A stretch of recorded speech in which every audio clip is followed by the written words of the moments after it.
Hi everyone, welcome back to my channel, and today I'm going to take you through the DNA, genes and chromosomes section for AQA A Level Biology. Also at the end of the video I'll be taking you through a quick exam style question, and as always I'll be putting timestamps in the comments section so that you can skip to the relevant section that you wish to revise from if you do not wish to watch the whole video. Right, so let's get started. So here's the content that we are going to cover. Prokaryotic and eukaryotic DNA, then what is a gene, DNA sequences and the genetic code, and non-coding DNA or introns. Right, so let's get started with prokaryotic DNA. Prokaryotic DNA is different from eukaryotic DNA in that it is short, circular, and not associated with proteins. So here we just have a simple cell with just the DNA depicted in the diagram. So as you can see, the DNA is not situated in the nucleus as it is in eukaryotic cells, as prokaryotic cells do not contain a nucleus. So as you can see, it's not perfectly circular, but it isn't linear, so it's joined at two ends. And it's not associated with proteins. These proteins are called histones. So not in the nucleus, as prokaryotes don't have one. So eukaryotic DNA. Eukaryotic DNA is long, linear, so it isn't circular, so it isn't attached to both ends, and is associated with proteins called histones. So as you can see, eukaryotic DNA is located in the nucleus as well. Eukaryotic DNA associates with histones, and when this happens, the DNA and the histones condense to form a condensed structure called a chromosome, which you will have probably heard of before in mitosis and meiosis chapters.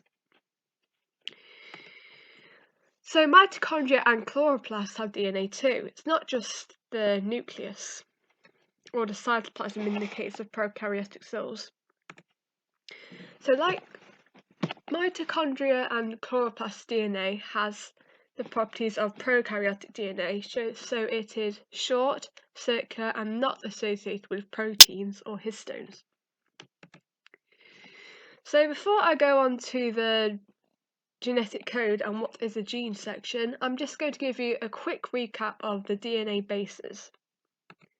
So DNA has 4 bases. Bases are a part or a component of the nucleotides, which are the monomers of DNA. So DNA has 4 bases: adenine, thymine, cytosine, and guanine. Remember that when DNA is converted to RNA, uracil replaces thymine. So this is the base pairing rule, or specific base pairing. So adenine pairs with thymine, or adenine is complementary to thymine. They pair through 2 hydrogen bonds, and guanine pairs with or is complementary to cytosine, and this forms 3 hydrogen bonds. And the term DNA sequence refers to the sequence of bases, so for example ATGCA or whatever. Right, so what is a gene? A gene is a short base sequence of DNA that codes for either the amino acid sequence of a polypeptide or functional RNA. That shouldn't say and, that should say or. These functional RNAs can be ribosomal RNA or transfer RNA. The functions of tRNA and how the DNA is converted into an amino acid sequence will be covered in the next video. Now, a gene occupies a fixed position on a DNA molecule called a locus. So here we have a chromosome, just one band of a chromosome. And here we have the locus for the flower colour gene. So this is the position where the flower colour gene sits.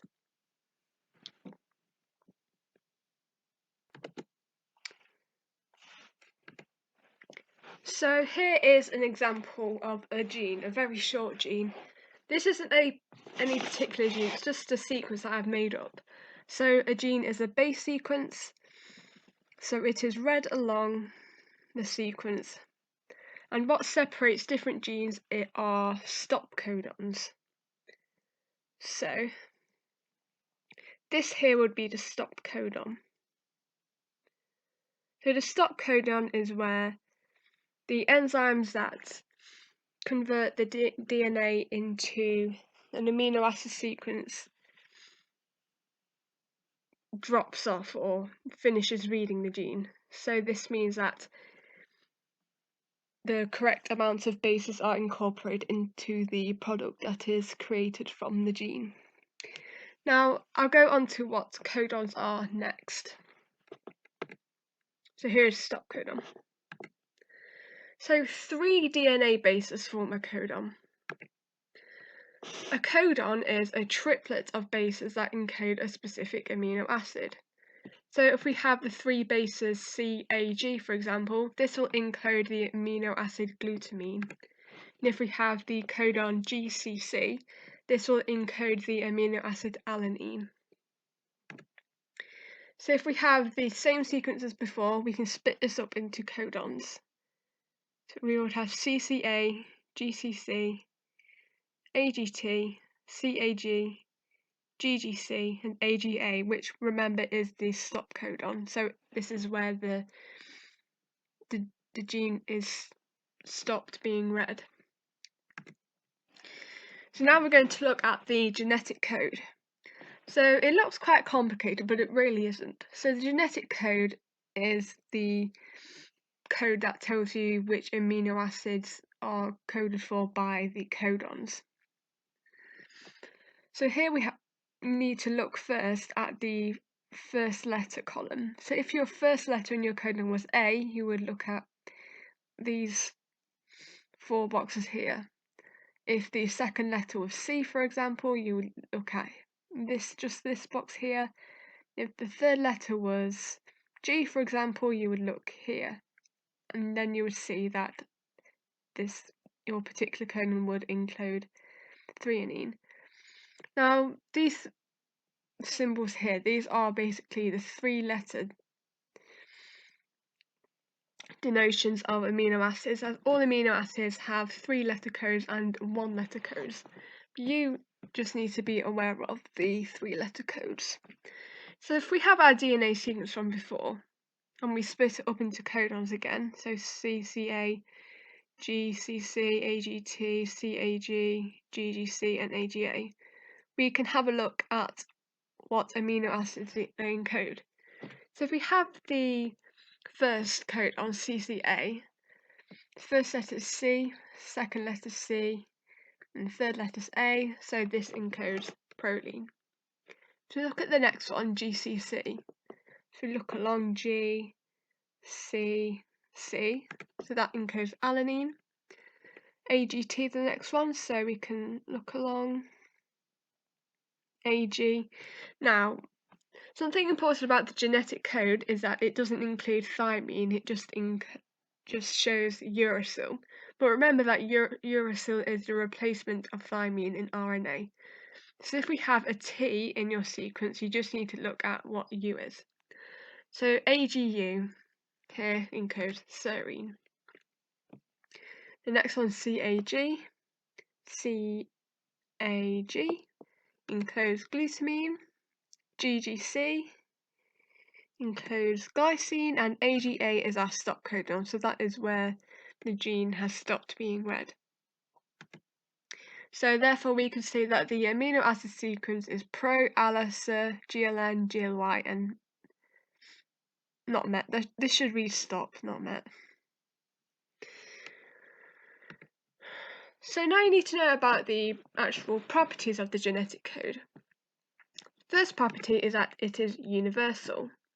This means that the code is the same for all organisms. So what this means is that the codon CAG encodes glutamine in all organisms, so it doesn't encode another amino acid in, say, a bacteria, for example. The second, and arguably the most important one, is that the genetic code has a degenerate nature. Degenerate nature means that there are more codons than amino acids, as you can see by the table here. So 4 different codons code for proline. So some codons encode the same amino acid. For example, CAA and CAG both encode glutamine. Now this fact will become more important when we talk about DNA mutations in the next chapter. So the last property that you need to know about is that the genetic code is non-overlapping. This means that each base is only part of one codon, so each codon is read as a discrete unit. This ensures that the bases aren't mixed up, which will result in error. So the last fact that you need to know is that most DNA is actually non-coding, so it doesn't encode amino acids at all. Only about 2% of our DNA codes for amino acids, which is a starkly low amount. The coding parts of DNA are called exons, and the non-coding parts are called introns. Please don't get these mixed around. So we have a rectangle denoting a DNA sequence, and as you can see, the exons, which are in purple and pink, are separated by introns, which are the non-coding parts. Sometimes introns are called junk DNA as well. Right, so that is it for the content, and now I'm just going to take you through this quick exam question. I couldn't really find many exam questions for this topic as they link in with protein synthesis and mutations. So this is kind of the only question I could find relating to just this topic. Right, so let's go through it. The diagram below represents one process that occurs during protein synthesis. Now don't worry about protein synthesis at the minute. I will cover this in the next video. So in the diagram above, the first codon is AUG. Give the base sequence of the complementary DNA base sequence. Now the important thing here is that it says DNA. So this means we need to replace uracil with thymine. This is something that students often fall down on. They haven't read that it says DNA, they just assume that it is RNA that they are wanting to write. So as we already know, the complementary base to adenine is thymine. The complementary base to uracil would be adenine, and the complementary base to guanine is cytosine. So therefore, the complementary DNA base sequence would be TAC. So the next part of the question asks us to give the base sequence of the missing anticodon. Now don't worry too much about this at the moment. Anticodons are basically the sequence that is complementary to the RNA sequence in the diagram. So this means that we need to replace thymine with uracil. So therefore the sequence would be UAC instead of TAC, as anticodons are RNA. So if you look at the mark scheme, TAC and UAC, pretty simple, 2 marks. Right, that is it. That is all I want to say. Thanks for watching. Please comment below if you have any questions, and I'll see you in the next video.